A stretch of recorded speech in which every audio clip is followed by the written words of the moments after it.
Assalamualaikum warahmatullahi wabarakatuh. Ciao an vanakkam sawadikam. Alhamdulillahirabbil alamin wassalatu wassalamu ala asyrafil anbiya'i wal mursalin wa ala alihi washabihi wasallam. Allahumma shalli ala Muhammad wa ala ali Muhammad wa ala alihi wa man tabi'ahu wa walah. Salam sejahtera semua dan salam Jumaat. Hujan lebat kat luar sana. Alhamdulillah kita masih boleh bersiaran pada malam ini. Hari ini topiknya adalah 10 asas ilmu emas. Apakah ilmu emas yang perlu kita ketahui untuk kita membuat pelaburan, untuk kita menyimpan emas. Sebab saya dah katakan dalam video saya sebelum ni, kalau kita menyimpan emas, kita tak akan kaya tuan-tuan dan puan-puan. Tetapi ilmu berkenaan dengan simpanan emas tersebut, itulah yang akan menjadikan seseorang menjadi kaya. Contohnya macam kawan-kawan saya, pelanggan-pelanggan saya yang sebelum ini baru sebulan lebih menceburkan diri dalam bidang penyimpanan emas ini. Mereka dah 3, 4, 5 kali membuat transaction untuk membeli emas untuk simpanan mereka. Inilah orang-orang yang kaya tuan-tuan. Walaupun gaji tak sebesar mana, tetapi atas dasar istiqamah, atas dasar usaha, atas dasar kegigihan, atas dasar ilmu yang ada dalam diri mereka tentang penyimpanan emas, ini akan membuatkan mereka kaya tuan-tuan dan puan-puan. InsyaAllah hari ini saya akan berkongsi dengan anda 10 asas ilmu emas. Semoga tuan-tuan dan puan-puan dapat belajar pada malam ini dan memulakan simpanan emas pertama tuan-tuan dan puan-puan. Menambahkan simpanan emas tuan-tuan dan puan-puan. Okay? So jangan kita nak jadi kaya hanya dengan simpan 1 gram bulan ini. Lepas tu tahun depan tanya dekat dealer, mana? Kenapa saya tak kaya-kaya lagi? Ada juga jenis-jenis macam tu tuan-tuan dan puan-puan. Patutnya kita kena istiqamah. Setiap bulan ada duit lebih, beli lebih. Ada duit kurang, beli setakat mana yang mampu. Ini istiqamah. Ini yang akan membuatkan kita kaya tuan-tuan dan puan-puan. Yang pertama, emas adalah duit. Daripada kita menyimpan duit, seelok-eloknya kita menyimpan emas. Sebab apa? Duit bila ada di tangan kita rasa kaya. Bila kita rasa diri kita kaya, maka kita akan menjadi boros tuan-tuan dan puan. Kita akan jadi penjoli tuan-tuan. Kita akan jadi, yalah bila jadi orang kaya kan, hari ni saya kaya, nak makan mana? Jom kita pergi makan. Saya belanja. Datuk Hus belanja. Ayatnya kan. Bila kita ada duit, kita jadi boros. Bila kita ada duit, kita tahu pula duit kita ada berapa. Ada 5,000 dalam poket. Ada 5,000 dalam bank. Jadi memang problem tuan-tuan dan puan-puan. Jadi bila kita tukar duit kepada emas, melekat duit tersebut. Melekat nilai wang kita tersebut menjadi emas. Ini sebabnya kenapa kita perlu bertukar daripada menyimpan duit kepada menyimpan emas. Ada teori pakar-pakar ekonomi dulu mengatakan bahawa simpan wang. Simpan wang. Ada simpan wang hijau, simpan wang merah, simpan wang kuning dan macam-macam. Tetapi bila dah simpan banyak-banyak dan bila kira balik duit tu, dia jadi geram. Mula PS4 PS5 baru ni baru dilancarkan. Kira nak beli lah. Dia kira macam-macam lah, panjang lah dia punya akal dia. Tapi bila kita dah memulakan simpanan emas, apa-apa saja bila ada lebihan, kita akan teringat emas.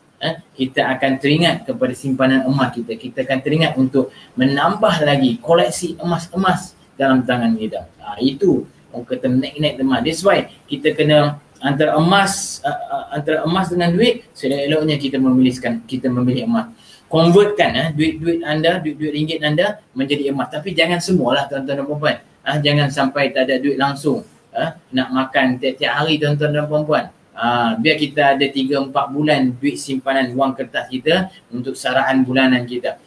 Yang selebihnya, sila convert menjadi emas tuan-tuan dan puan-puan agar nilainya terjamin. Yang kedua, emas tiada dividen. Emas tiada dividen tuan-tuan dan puan-puan. Jangan kata emas ni ada dividen. Tu yang geng yang apa nama tu, simpan emas 1 bulan, 1 dinar ataupun 1 gram, hujung tahun, awal tahun depan nak tanya, macam mana emas saya? Progress. Memang tak progress lah tuan-tuan dan puan-puan. Simpanan emas ni dia bukan jangka pendek. Simpanan emas ni sekurang-kurangnya 3-4 tahun baru kita akan nampak hasilnya. Kalau tuan-tuan dan puan-puan nak aiming kepada short term punya investment, short term punya profit, jangan melabur emas, melabur dalam BSKL, melabur dalam forex, melabur dalam Bitcoin yang mana untung besar, rugi pun besar tuan-tuan dan puan-puan. Saya dah kena dah. Saya dah kena dengan BSKL, saya dah kena dengan forex, Bitcoin saya belum try lagi. Saya tak salahkan BSKL, forex dan sebagainya. Sebab apa? Apa pun yang kita nak buat, kita memerlukan ilmu. Tapi BSKL, forex apa semua ni, kita memerlukan ilmu yang secukupnya untuk kita memulakan investment kita. Tapi dengan emas tuan-tuan dan puan-puan, hari ni tuan-tuan puan-puan beli emas, tak perlu ilmu sebenarnya. Tuan-tuan dan puan-puan boleh memulakan penimbangan ilmu dari sekarang. Bila dah beli tu, start menimba ilmu, tak ada masalah. Sebab anda beli emas, anda dapat keturunan emas. Anda tak rugi sesen pun tuan-tuan dan puan-puan. Itu perbezaan antara pelaburan emas dan pelaburan BSKL, forex, Bitcoin dan sebagainya. Okey, emas ada spread value, emas ada spread margin. Sama juga bila kita beli barang kemas tuan-tuan dan puan-puan, tuan-tuan dan puan-puan beli barang kemas asing, Atoy, Afat dan sebagainya. Ada spread value-nya. Hari ni beli emas RM20,000 nilainya. Kemudian esok, tak payah esok lah, bulan depan tanya-tanya, oh ya aku nak pakai duit lah. Jadi pergi kedai balik asing tu. Saya nak tolak lah ini emas. Okay, itu berapa you beli? RM20,000. Sekarang tinggal RM11,000 lah. Kita angkat, lu mau, lu angkat, lu tak mau, lu punya pasal. Sebab apa? Spread value untuk barang kemas tinggi tuan-tuan dan puan-puan. Spread value barang kemas dia boleh pergi sampai 35%, 40% tuan-tuan dan puan-puan. Tapi spread value untuk jongkong emas, spread value untuk dinar hanya sekitar 5 ke 9% saja. 5 ke 9% saja spread value. Okay, jadi kalau tuan-tuan nak melabur, kemudian nak jual kembali, harus dikira juga dengan spread margin dia, spread value-nya juga. Penurunan sebanyak kita terletak maksimum lah 9%. Baru tuan-tuan tengok ada keuntungan atau tidak dan baru tuan-tuan jual. And then nombor 4, gold bar, dinar boleh dipajak. Emas, gold bar, dinar sama juga dengan barang kemas, kita boleh pajak tuan-tuan dan puan-puan.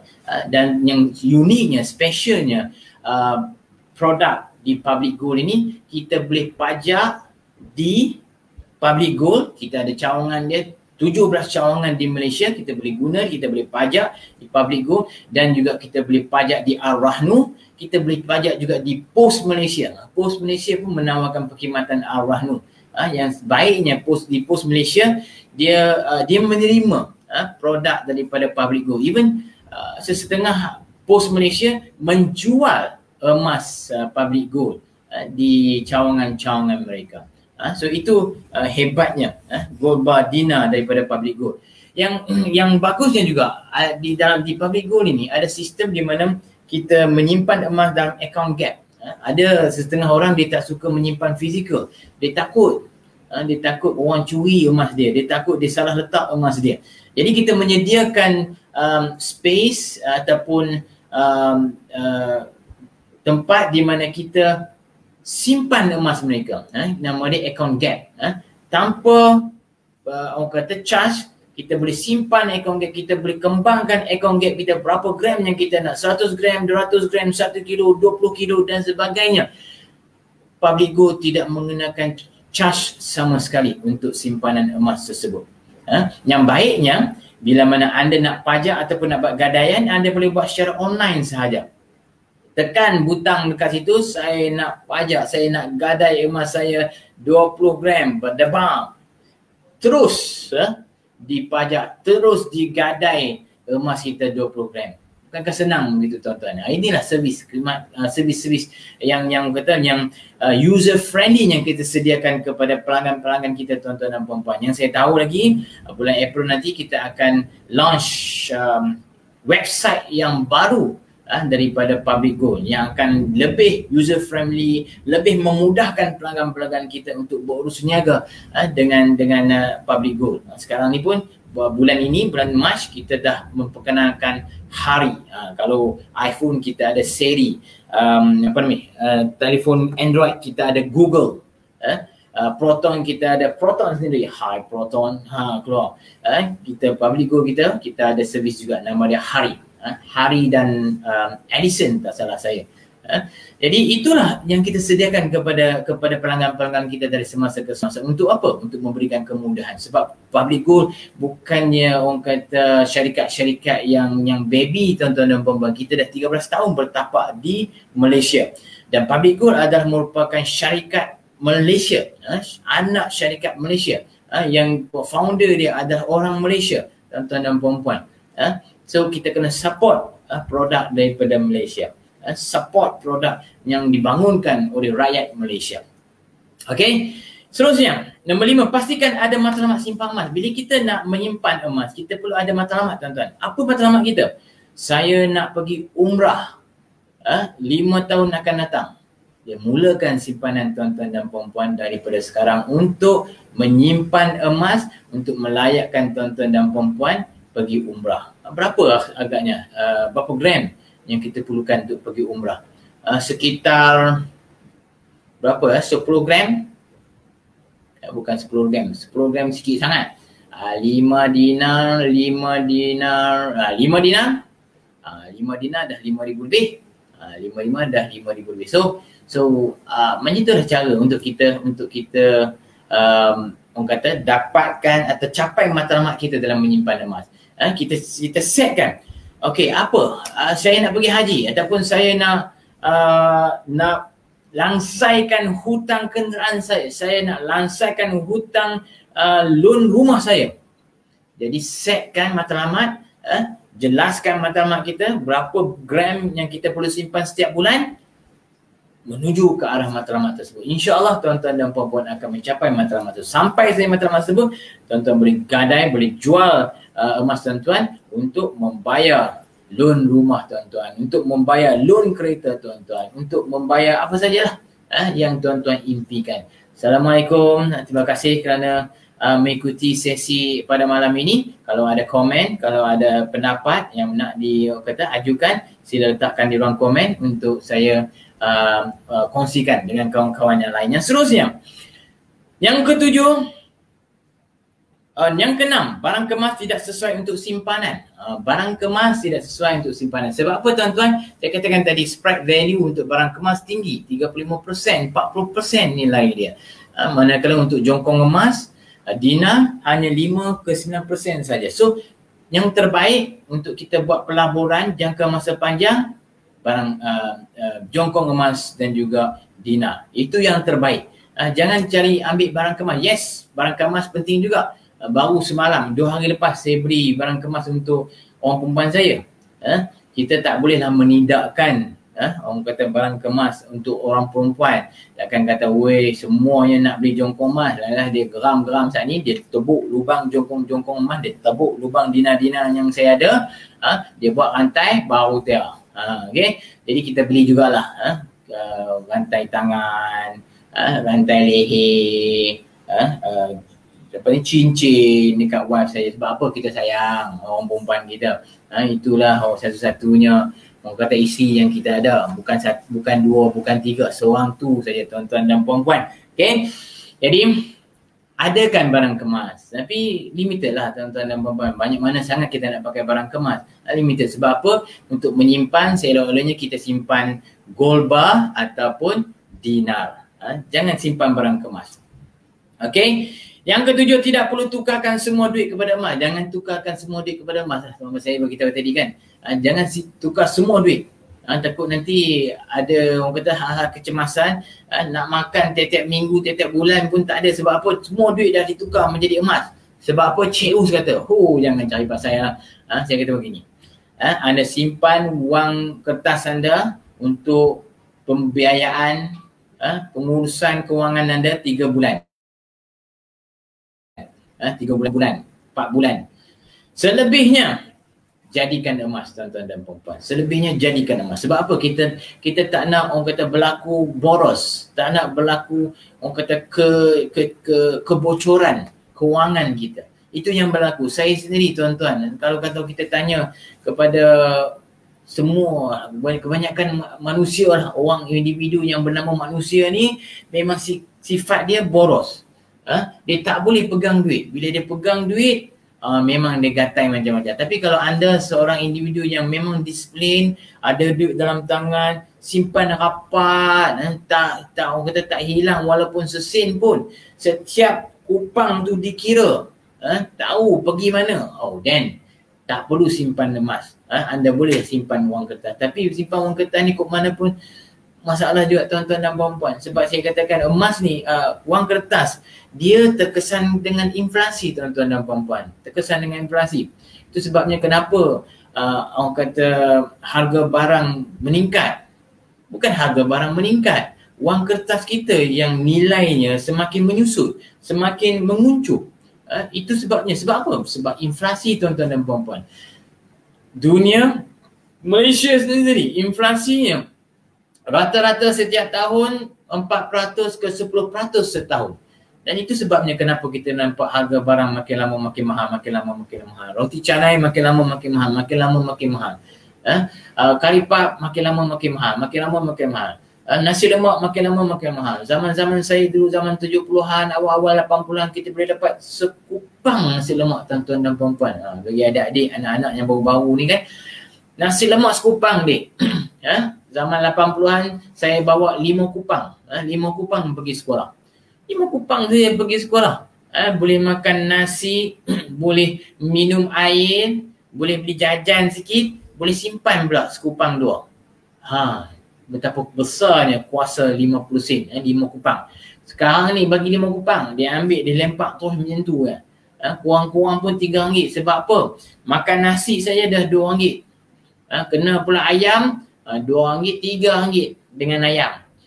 Kena ayam satu kolek, RM1, tinggal RM1 je. Tu Alhamdulillah kalau boleh dapat simpan RM1. Kalau tidak, memang yak pur salah. Satu apa pun tak ada. Balik-balik mai, duk pau dari kat mak ayah. Mak, mai sikit RM1, mai sikit RM2 nak pergi kedai. Yang tu juga ada tuan-tuan dan puan-puan. Itu apa? Sebab nilai wang kertas kita makin lama makin menyusut. Jadi kalau tuan-tuan ada wang kertas sekarang ni RM10,000, nilai RM10,000 sekarang dengan nilai RM10,000 10 tahun akan datang tak sama tuan-tuan. Itu sebabnya saya galakkan kalau ada RM10,000, kalau ada RM100,000 dalam bank tu, jangan simpan dalam bank RM10,000, RM100,000 tuan-tuan dan puan-puan. Sebab apa? Ia akan terkesan dengan inflasi. RM100,000 tuan-tuan dalam bank tu 10 tahun akan datang, dia tak akan jadi RM100,000. Yes, nilai dia RM100,000. Tetapi anda tak boleh membeli barang yang sama sekarang berbanding 10 tahun akan datang. Sebab harga nilainya akan menguncup.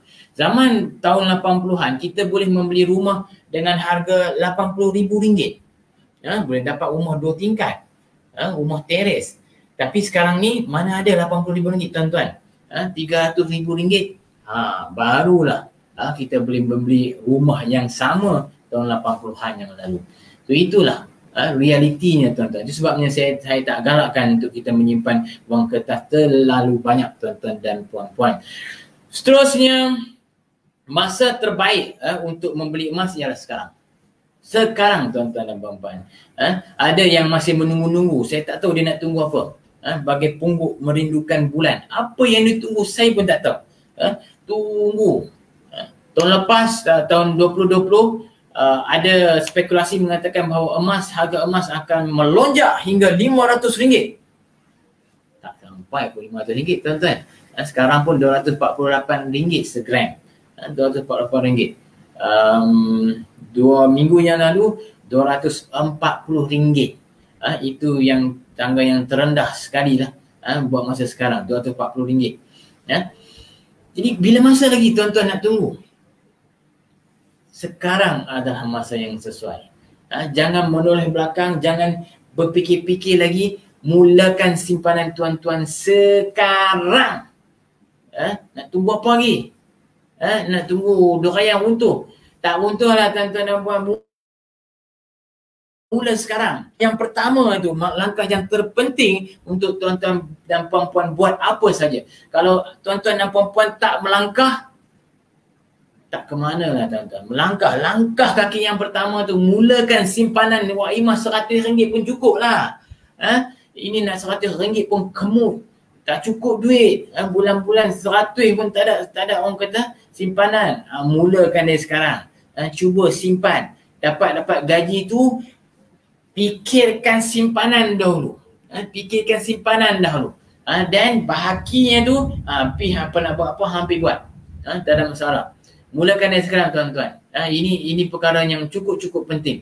Kita dah umur 30 tahun, umur 40 tahun langsung tak ada simpanan. Itu satu tahap yang kritikal tuan-tuan dan puan-puan. Mulakan. Bukan tak boleh, memang boleh. Yang pentingnya kita kena berbelanja di bawah kemampuan tuan-tuan dan puan-puan. Jangan ikut lesang orang dulu, berbelanja ikut kemampuan. Itu yang dia belanja habis tu. Dapat gaji RM3,000 habis. Dapat gaji RM10,000 habis. Dapat gaji RM20,000 20 habis. Sebab apa?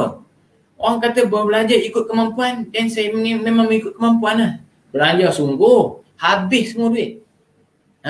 Jangan berbelanja ikut kemampuan. Belanja di bawah kemampuan tuan-tuan dan puan-puan. Kalau tuan-puan mampu memiliki rumah yang besar, beli yang sederhana besar tuan-tuan dan puan-puan. Kalau tuan-tuan mampu memiliki Accord, Honda Accord, jangan beli Honda Accord. Belilah Honda yang ada aircon cukup.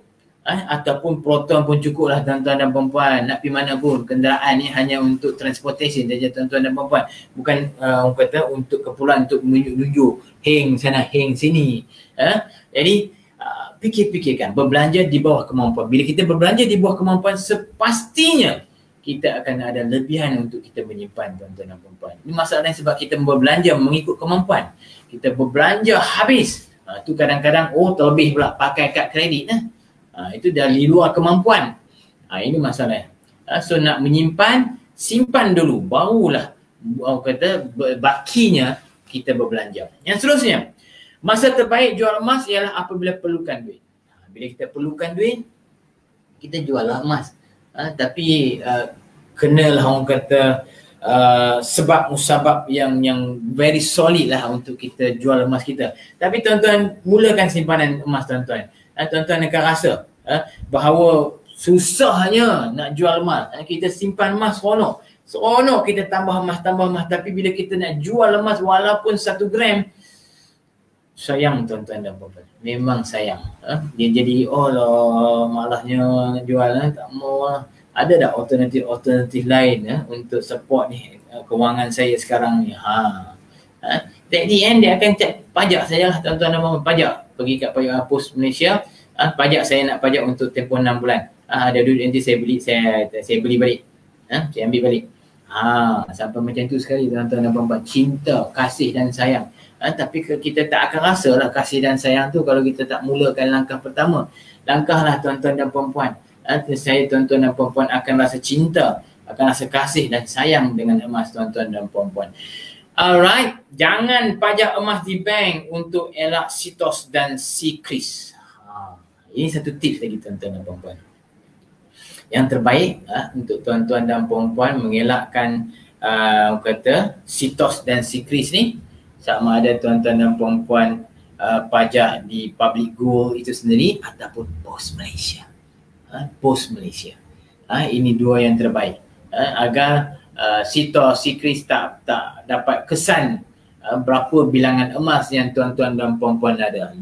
Sitos sikris tak akan berkesan yang anda ada membuat simpanan emas dalam hidup anda, untuk family anda. So itu tips-tips yang saya mampu berkongsi dengan anda. Tapi hari ini adalah hari yang ke-28 hari saya menjalankan live, FB live, untuk kongsi ilmu saya tentang emas, untuk kongsi pengalaman saya dalam dunia latihan dan pembangunan pekerja. Berkongsi ilmu emas untuk tuan-tuan dan puan-puan agar ramai orang masyarakat di luar sana yang celik emas, yang dapat membuka minda mereka untuk memperbaiki pengurusan kewangan mereka. Saya dahulu pun jenis boros tuan-tuan dan puan-puan. Duit saya dah umur 44 tahun tuan-tuan dan puan-puan. Tapi nak dikatakan simpanan saya tu tak banyak mana pun. Sebab apa, saya pun baru saja celik ilmu emas ini. Saya baru sangat celik ilmu emas. Saya rasa rugi kalau kata saya celik emas umur 30 tahun tu, rasanya saya dah kaya raya, dah jutawan dah tuan-tuan dan puan-puan. Anak-anak, untuk ibu bapa yang ada anak-anak, mulakan simpanan emas mereka seawal yang mungkin, agar bila mereka dah menjangkau umur 30 tahun, 40 tahun, dana kecemasan mereka dah stabil. Apa-apa pun berlaku dalam kehidupan mereka, emas mampu support kehidupan mereka. Emas mampu support apa jua kecemasan dalam hidup mereka. Ini yang kita nak, tuan-tuan dan puan-puan. Tolonglah bantu diri anda, bantu keluarga anda, bantu anak-anak anda, generasi baru kita yang akan datang, agar mereka celik emas, agar mereka dapat menguruskan kewangan mereka. Saya ada satu testimoni kawan kita, kawan saya, pelanggan saya lah, seorang ayah yang umur sebaya saya lah, dan semalam dia baru approach anak dia, dan anak dia pun memulakan simpanan emas yang pertama. Dan alhamdulillah, saya kira dengan ayah yang sebegitu, yang semangatnya berkobar-kobar, istiqomah menyimpan setiap bulan 3-4 kali sebulan, saya kira anaknya juga akan mengikut jejak langkah ayahnya. Dan insyaAllah saya doakan mereka dapat menstabilkan dalam kecemasan mereka, dapat menstabilkan kehidupan mereka dan cerah masa depan mereka pada masa akan datang dengan simpanan emas ini, agar kita tidak, orang kata, berlaku kebocoran kewangan dalam hidup kita. Dengan itu, terima kasih banyak-banyak di atas perhatian anda untuk video FB Live saya yang ke-28 hari. Terima kasih banyak-banyak. Like, komen dan share agar lebih ramai orang di luar sana yang bermanfaat dengan perkongsian ini. Terima kasih banyak-banyak. Assalamualaikum warahmatullahi wabarakatuh. Ciao an banakum. Sawadee kap.